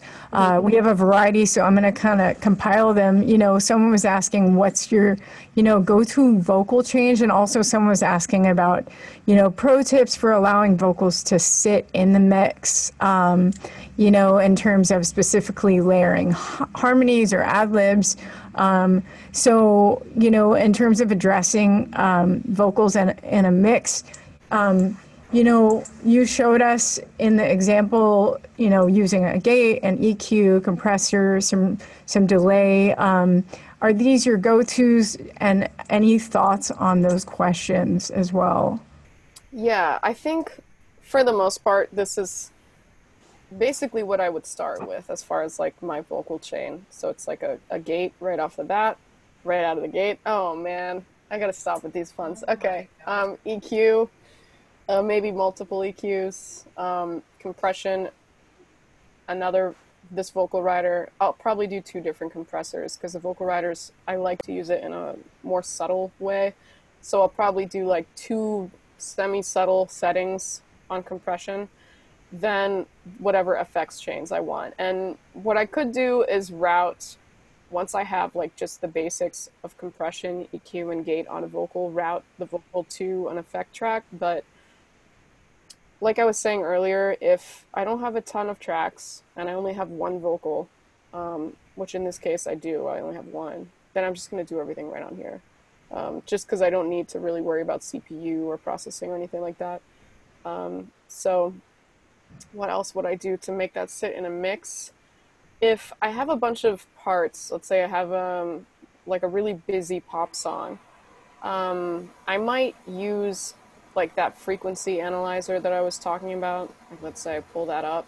Yeah, It might, re-mention that if you don't mind the name of yeah, that. it's from Blue Cat. It's free. This plugin company is pretty cool. It's called Freak Analyst 2. Highly recommend it, especially because it's free. Let's say I'm not very familiar with frequencies and I'm like, I don't know where to go or what to do to this vocal. I can't really hear it. I'll solo it, go to the vocal. So it looks like the meat of my vocal part is like right here. Really it's between 220 and 470 according to this. So if I want to be like super scientific and not really use my ears, let's say I don't trust them or whatever, I could put a really subtle EQ on like some of the loudest things. Like I could go to the drums and put an EQ, and since I know that the vocal sits between like 240 and 500, this is where the frequency is. Let's say I put that right at 350, right in the middle, and kind of scoop out where the vocal is over here so that this frequency doesn't cancel it out. Like, you can't, how do you put it? I don't know how to explain like the physics of sound, but basically, if you have the same pitch happening multiple times, they start to cancel each other out, or sometimes just muddle when it comes to a mix. So what I could do, and I have done, is just go to a bunch of the tracks that I know are kind of taking up a lot of space and just do a light scoop out of those frequencies. So if we listen to the drums now with that out, let's see what it sounds like. Let's bypass it. It's really subtle. It's really subtle. You can barely tell. And when everything is in there, you can't even notice. But sometimes something that subtle is all you have to do. It's kind of like a behind the scenes adjustment that doesn't change your arrangement or your mix overall. It's just these little small things you can do throughout so that the parts that you want to stand out the most get to have the space that they need. Cool. And would you approach that the same way if like there was a ton of harmonies and ad libs as well, like Totally, just to make space for it? And totally. and this is also cool because someone else also regarded asking something regarding masking. You Hmm. know, where you're talking about similar EQs, where the masking is talking about something that's loud versus something that's soft. So it's like the EQs. It's like you're making space for the instruments so they can all be heard. So that is a really great way of addressing it and showing how subtly you can just make some minor changes, but it really makes room for things. I want to show like what I would do if there was vocal harmonies. Fantastic. So I'm gonna bring these down and let's just pretend that this stereo track, right, was, let's say, harm left and let's say harm right. And let's, in this instance, they're the same exact words, but more than likely they would be the same words anyway. It's just recorded at a different time. How I was trained, I guess, and when I was interning at a recording studio, the engineer I worked with told me to never pan anything at the same place. And I didn't understand why. Like he said, let's say if you do hard right, don't do hard right 100, hard right 100. Do like hard right 88 and hard right 90 or 91. You can't really tell. But the reason he gave me was if something gets kind of summed down or played out of a mono stereo or mono radio, everything's going to be coming out of one channel and I guess, yeah, I don't know, summed. What is the word for that? So if you're thinking like just scientifically here, like if you're thinking about the physics of sound, his point was that these frequencies would cancel each other out. So to basically pan things so that they don't completely sync over if something becomes mono, so that they're slightly off center or off from each other, so that they're not competing. So I've kind of done that always ever since. It's a really minor thing. I don't really know, if what he's talking about matters. I just kept doing it out of habit. But I'm sure other people do that too. I What think else? that talks about depth too, like Hmm. and trying to widen mixes and so you can hear every instrument. Totally. And I will, if I'm stacking a vocal part under a lead vocal, I will EQ the heck out of those backup parts to the point that they sound like maybe really thin or something, just so that if soloed anyways, like the way that I EQ'd the drums when it was soloed, you couldn't really tell. But I would do it so that it was kind of the opposite. When it's soloed, you can really hear that I manipulated those harmonies. When it's removed and all the parts are in there, it just sounds like another vocal. It sounds like everything else sounds full. But the idea is if I kind of thin it out, it's not going to compete with the lead vocal, and I can make a place for it within the mix without it getting too muddy. Like the more tracks that I start adding, the more layers, the more stacks of vocals, the messier it can get. So depending on what style it is, I'll really go to town on EQ. Awesome. We've got a lot more questions to go through, so I'm going to Let's try do it. and speed us up a little bit. So we try, you showed before we talked about kind of like your vocal chain. Someone was asking about, using correctly a good reverb in a mix. Do for example, do you ever use reverb on guitars? How do you decide whether it needs it or not? Whether you should use reverb? I think that comes down to kind of the stylistic choices. Um, like I really like synthwave 80s sounding pop, like M83 and stuff like that. So if I'm working with a bunch of synthesizers, I know that stylistically what's going to make something sound a little bit retro is sometimes using chorus on a synthesizer, like that Mondo Mod one that I showed you, or using um, maybe some sort of like tape style delay on the vocals, or it comes down to like what styles do you want to fit in? And obviously it's like to a certain point, you don't want to do everything exactly the way that you think it should be. You want to experiment, but I think it's a good start. And yeah, I think it's a good start to kind of emulate the genres that you want to fit within. I think that's a very good suggestion. And to, as a mixer, make yourself aware of these different styles, depending on what you're working on. Someone was asking about addressing sibilance. So this is something that's so typical in a lot of pop mixes these days. There's a lot of different ways to tackle this. When you've had issues, what do you do?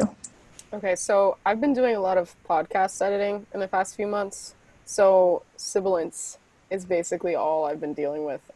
And some of the best things I've been using are, for noise reduction in particular, the de-esser from Isotope is pretty great. It's really, it can be a bit like, maybe, how do I put it, heavy-handed. So I'll bring the threshold pretty low or use like kind of a more subtle setting on it. But right within Pro Tools, this de-esser is actually something I use like all the time. And you could pick basically higher pitched or less higher pitched is kind of what this breaks down to. It's kind of annoying, but you can also use, there's more advanced stuff. One of the other ones I use a lot is this. It comes with that Slate bundle I was telling you all about. That's like, I think $19.99 a month. It's really great, and you can work off of presets if you're not sure exactly what to start with, but it's awesome. Like the voiceover one, I use it all the time. It's great. What it does is, if I put this on a vocal, you'll see like what it's taking out.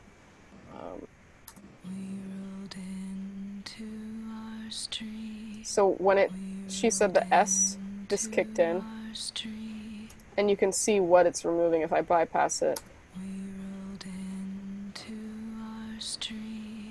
It's subtle. It's a plugin that makes adjustments without really making the audio sound clipped or like really messed up. Because sometimes a de-esser can make a voice sound unnatural. So something like this with a lot of options that gives you like a sensitivity meter, like you don't have to make it too hard or too, the amount, you can make it subtle. Like these kinds of things I think are really great when you're working with vocals that are very forward, because you're going to be able to do a lot of intricate stuff without removing the harmonics of the voice. You don't want to like take everything out from, actually, like this other little de-esser that I said from Pro Tools. It does exactly what was that little guy? This does exactly what this does. It's just a lot simpler. So if I told, let's say this 6, if I say this is like frequency band number 6, if the S that I keep having an issue with is around this frequency, I'll set a threshold so that every time like the volume gets to a certain point, it's going to reduce it and just automatically dip. And that's exactly what this de-esser is doing. That's exactly what this de-esser is doing. It's just this one's super simple and it's automated. You don't have to like find the frequency. You just tell it and it's like automatically kicking in. You can see when it kicks in. It's just not as advanced. But all of these do the same thing. They just look different. And some of them give you more options than others. So hopefully that kind of clarifies that. That's great and super useful. Thank you for sharing that. With a compressor, obviously you brought up the compressor that came with Pro Tools before. Someone was asking how do you make great use out of the compressor, was just the general question. So, I mean, any just quick tip on just using a compressor in general? I really like using it on guitars, on acoustic guitars, so that when somebody's like moving their hand on the strings and you get like a really high pitched like, sound, that it kind of levels all of that so you don't like suddenly hurt your ears as you're listening. So the compressor is basically just smoothing that out. So it's not letting like any one section get like crazy louder than another. Assuming you have like the right, the settings that you want on it. But yeah, as far as when to use them, I might have 2 different stages of compression on a track at any given time. Yeah, I don't think I need more, but yeah, I usually have a vocal rider and then some other compressor, and then I'll export them that way as stems, which we were talking about, like how would I do that? Um, I would just highlight like the entire length of the song. Like say I write here, this is the end, so I have a little end marker. I'll go to that and highlight everything before it and solo each track and export each individual track so that the stems all start from the same time. Just kind of reiterating how we started basically.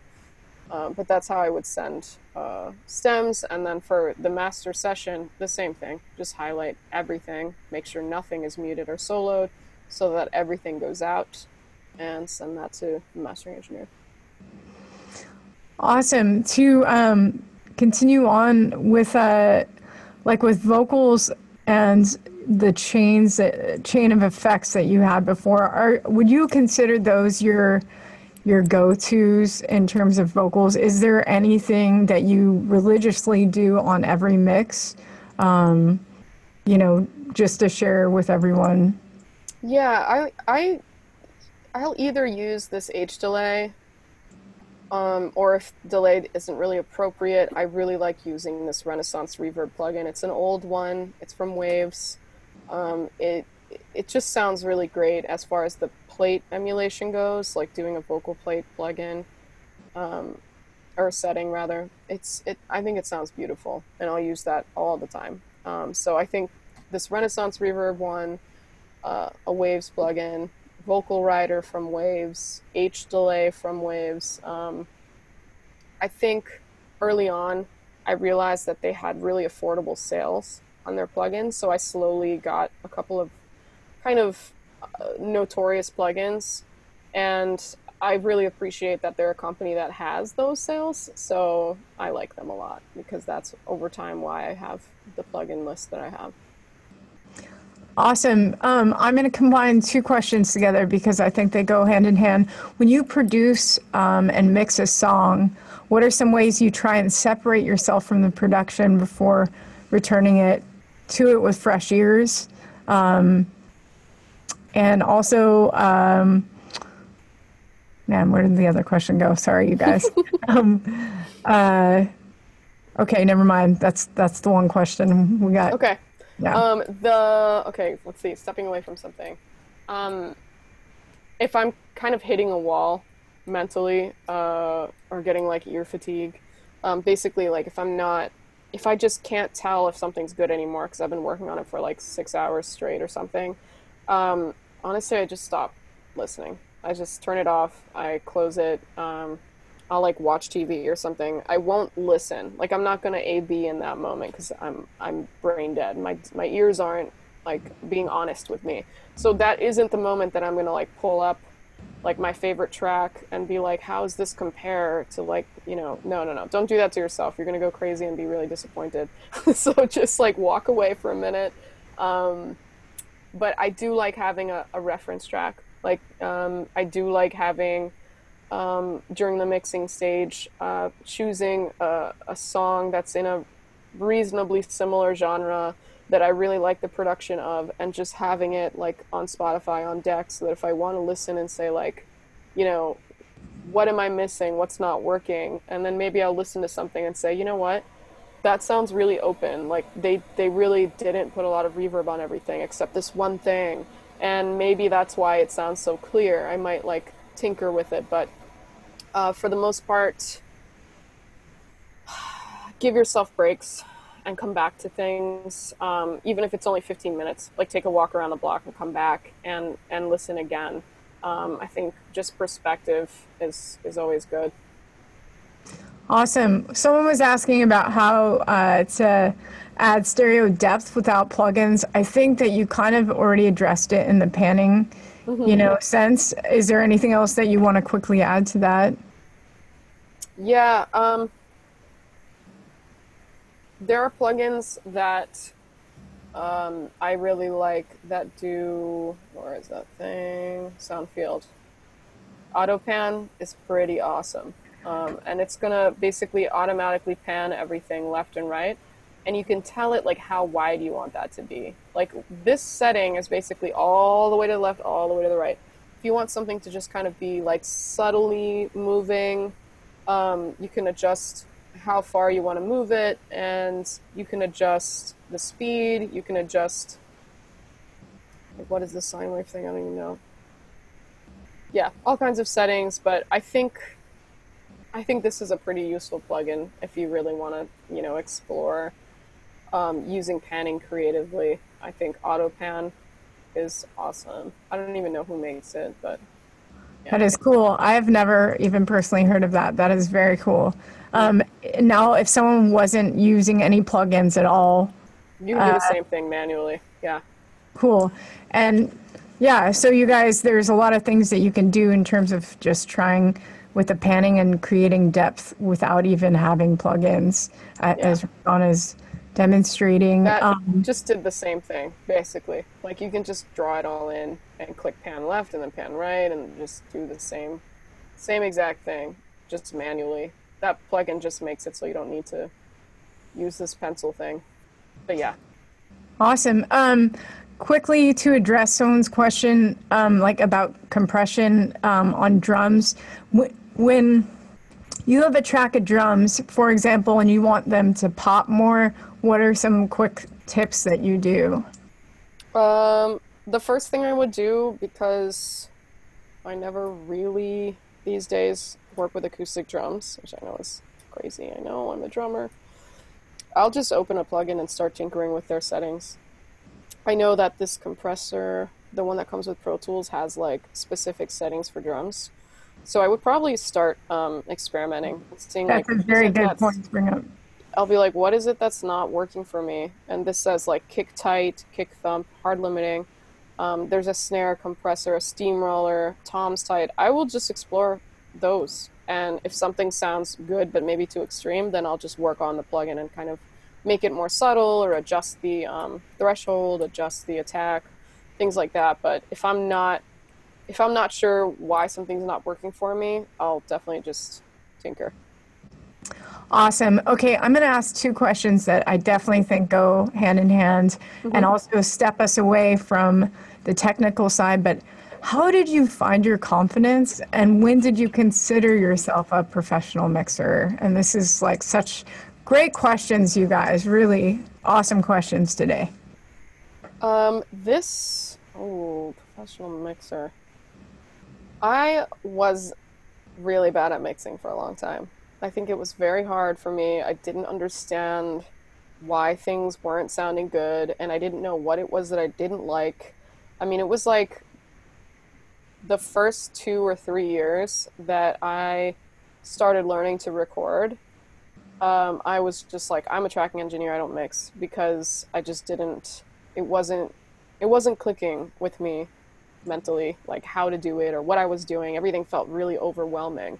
And I was like, I didn't think that presets were a good start. I didn't know to do any of those things. So for how I gained my confidence, I think it was like just this realization over time. I started recording a friend, and we recorded an entire EP together, and I was really proud of that. It took forever. I think the confidence came from being proud eventually of the work that I was releasing and of the work that I was doing. And in that case, it was like just like a little recording EP that we did in my apartment. Like, it wasn't, released by a distribution company or a label or anything. And it was just like those moments of working on things that you were really proud of, I think, that eventually I stopped hating everything I was making. I stopped thinking everything I was doing was bad. And I just realized, like, oh, every engineer is constantly tinkering. Every engineer is constantly learning. And I don't know, I guess I'm also very competitive. So I wanted to know that what I was doing was in some way like technically sound, like technically correct. And as soon as I realized like that correct thing doesn't really apply, if you say, what should I mic drums with, you'll get like 9 different answers from 9 different engineers. So everyone will tell you either like, oh, you got to use this thing. Another person will tell you, use what you're comfortable with. Another person will tell you, use what you have. So you realize like this is all based on taste. And once you develop what that taste is, and you feel good about your taste and good about your ear, I think that's what makes you you know, gives you the confidence. That's what makes you a mixing engineer, is like, it's your taste and it's your, um, yeah, I guess, yeah, taste. I don't know. I love that Did I answer answer. I that? think it's, Okay. yeah, it's so accurate and so honest, and that's really what it comes down to. You know, mixers and producers, the successful ones have never gotten far without trying stuff, you know, and being creative. On that note, someone was asking, is Pro Tools the essential DAW for mixing, or other, you know, DAWs adequate, and such as Logic? You know, what's your take on that? I think any software is fine. I mean, I think some softwares are going to make it, like, are more user friendly than others. Like, so going into it, if you're not really familiar with recording software, I think some things will be easier to start with. I have a very hard time with Ableton and mixing, just because it's not really made for that use. You can absolutely do it, and a lot of people do. And it's great. It's an awesome, incredible software. It's not knocking it for that. It's just that visually, I have a much easier time looking at, like, what I'm doing in when it really emulates a mixing board. And I think Pro Tools really does that in a way that my brain can, like, process. I think other people would feel the exact opposite. Like, they'll look at Pro Tools and be like, "What the heck? No, I don't want to look at that all day." So I think it just kind of depends on what you feel good about. Awesome. And since this is makes sense for the environment that we're all living in, someone was asking about the best way to record vocals at home. Any real quick tips on just a setup or suggestion for them?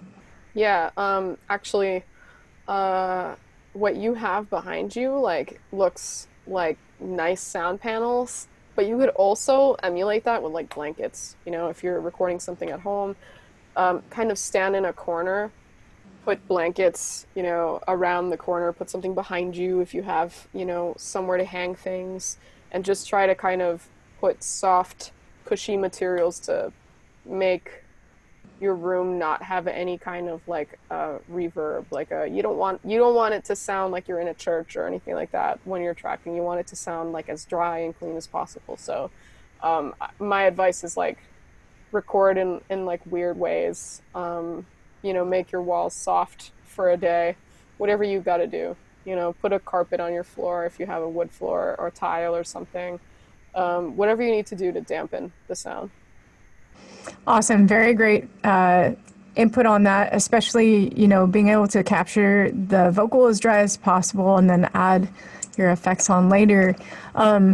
For yourself at home also, you know, with the mixing, someone was asking about using Luff's metering, and some people were also commenting on the questions, which we're going to jump to in a second. Someone had asked about that. You know, this is such a new concept. Is this something that you've heard about for a long time? Is this something that you use? No, you know how I was saying that engineers are constantly learning. The other day, actually, I was applying for a job for a podcast editing gig, and they sent me a session as, like, a test that I had to mix, and they asked me to mix it to, like, negative 16 LUFS, and I was like, what the hell is this? Who did I call? Vanessa. So I called Vanessa. I was like, "Do you got 5 minutes, man?" And basically, no, I didn't know what the heck that was, and I'm learning about it now. But it is, you know how there was, like, this whole loudness wars thing about, you know, how loud something should be, and how loud you can get something to sound. Spotify and different streaming websites have their own different settings for that. Like, they'll automatically compress something if you don't set it to their standards. So once you find out what those are, it makes that question a lot easier. But or it makes mixing to that a lot easier. I think earlier in the demonstration, I showed you this, like, meter thing that was showing me where everything was peaking. That's basically what the LUFS thing means. It's like a special meter that's showing you perceived loudness, not actual loudness based on your faders. It's like the way you're going to hear something. So that's LUFS, perceived loudness. Yeah. And you guys, for those of you guys who are mixing, sending it to mastering, ask the mastering engineer. Find out from the artist what they need it, for. This is also something that a mastering engineer will use, for final tracks. And this is stuff that you guys can research and look online to see what LUFs you need, minus integrate. The U-Lean loudness meter that someone had posted is what me and Rosana were talking about and what the plugin that we use. So I hope that addresses that, you guys. Danny, we have a couple more here. Do we want to try and address some questions from the people who are here to make sure that everybody gets their answers from their questions?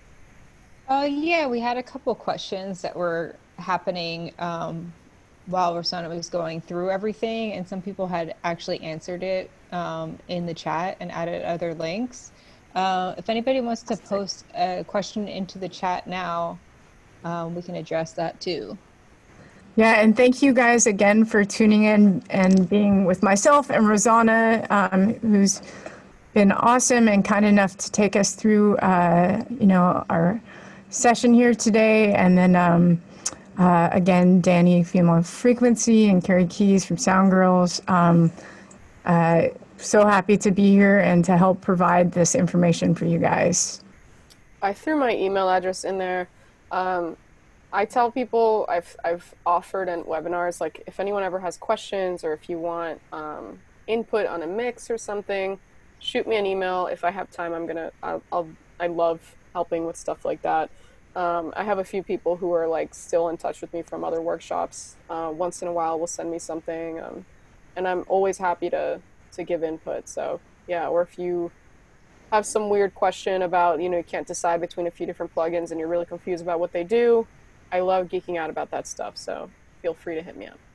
Yeah, and she's turned me on to a bunch of different, plugins that I didn't know about. So it's also totally, you could be a professional, you could be an amateur, and always learning. That's the great thing about recording. It's a constant creative project and journey. And Amen.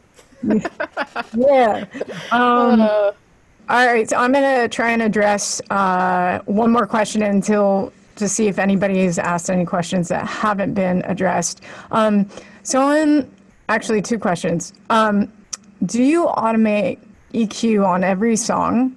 And also, any kind of tips or tricks with EQ that you just want to add in terms of, making stuff sound natural? Someone was also asking about making automation sound natural. So anything that you want to add on that? Yeah. I was showing that F6 EQ plugin that's kind of like a dynamic, it uses like compression to reduce EQ.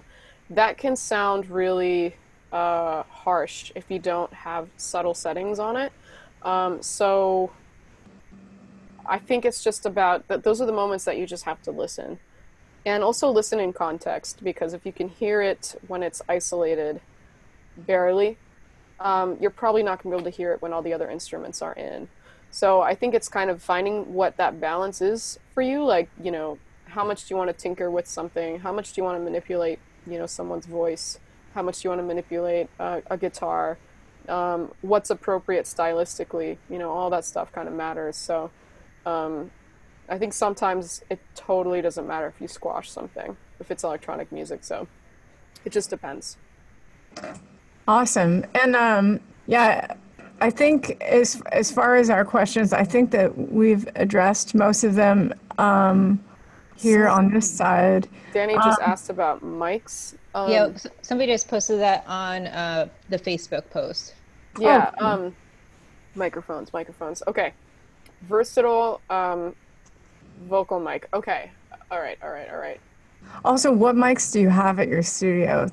Oh man, there's a lot. I mean, they're not all mine. I share it, so there's a lot because the other people I share it with have accrued, a lot of mics. I am like the weak link on the mic cabinet. So I have a blue microphone from 2006 and it's a Bluebird microphone, which at the time was $500 because it was manufactured here, and it had all these, or no, it was manufactured in Italy and it was just a beautiful mic. Now the same mic, the same name, it's like $250 and it's like really cheap. It just doesn't, it's not the same product.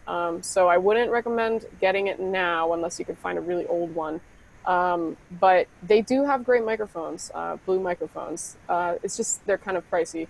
So the next thing I want to buy, I'll say, is a Slate. Same company, keep saying them. They have I'm not sponsored by them, I was once, but. I was thinking, I'm like, this is the time. I wish I was, no. They have one microphone that they sell that looks, hold on, I'm gonna just share my screen and be weird. Give me one sec. Sweet corner, okay. This is like totally the next thing I want to buy. How do I share my screen again? Sure. Okay. There we go. Sure. Okay. Slate mic. They have this product that I just really, really want, and it's basically a one microphone that's a really flat sounding microphone that when you pair it with their software, does it have a picture of the software? There you go. When you pair it with their software, you can get essentially all of these different emulations from one microphone. So I'm kind of like super into technology at this point. Like, you know, we've done all this damage to the earth. At least please tell me there's one damn good thing that can come of it. Hopefully it's this stupid mic. Yeah, there's these different emulations. Like this one microphone costs like $2,000. This is like, if this is a Sony, I think that it's emulating, it's like a $10,000 microphone. So these emulations are all really high end, and they made it so that you buy like one thing and you get access to several different types of sound. So if you have a budget like that, you know, if you like, I've been really just staring at this for a while now, so one day it's coming. But yeah, otherwise, I don't know, I would say actually buying those if you have that budget, which I don't. So yeah, I don't know, it's hard. I think for an affordable, I think I'd go with a Blue microphone, or for, what was the other one, for vocal stuff, if you're doing podcasts at all, this Yeti mic is awesome, and it's super affordable. I think I would probably suggest someone start with something like this. It's $399. If you invest in a decent microphone, like when I say decent, I just mean not $99, like just like a little bit more quality, a little more attention to the circuitry and to the soldering and all that. Like if you just pay for a little bit of quality, it's going to go a long way. So just research the heck out of the style that you want and try to find what microphones are being used in those styles. Yeah, just go down the rabbit hole on Google, you know. Awesome. And one other question that I think that I forgot that it should be talked about is that how do you find the balance between the technical side of mixing and the emotional side? Someone was asking about, you know, how do you go about, you know, what sounds good or how it should sound? You know, mixing is so subjective, and, you know, what's your take on that? Listening. Sorry, I got distracted because I was looking at the chat. I'm sorry. I failed. I had one job. Listen to the question. Okay, what was the question? How do you balance the technical side and the emotional side? I think what the sense I get is the person's trying to ask, you know, from what feels right versus what is correct. I think that, like, you know how I was talking about confidence, like how do you develop confidence, and it's, I think, just developing what, like, your style is and what you think sounds good, what your taste is. So I think what you think is correct is completely driven by your taste. So I think it's just going to naturally be a little bit emotional based on, like, you know, who you are and what you want. There are some engineers out there that are really technical and they work on really technical music, and that's just what they're known for, and that's great and that's fine. I don't think that everything necessarily has to, like, have that kind of emotional thing. But I also think that comes with like the song itself. So as far as mixing, it always is a little bit more technical. It's always a little less, I don't know. But if you're trying to create dynamics, like if something you feel like it's flat throughout, you can do that with a variety of different ways that we talked about, I think, today, like different effects, different reverbs, panning, duplicating tracks, all kinds of different things. Awesome. Great input there. And also, I see someone mentioned a couple of things in the chat about Neumann. Yes, Yeah, Neumann's Neumann is like, that's the benchmark. I mean, that is, yeah. very good. You know, and one of these key elements to this is, you know, how we kind of started off this webinar today is that, you know, as a mixer, as an engineer, as a producer, as a mastering engineer, you have friends, you have colleagues, you have people that you guys can bounce off, you know, songs or mixes together and support each other. That is like super important. And yeah, and thank you to all of you guys who have stayed with us and who are commenting, giving advice back and forth. Really cool. And thanks for being with us this whole time.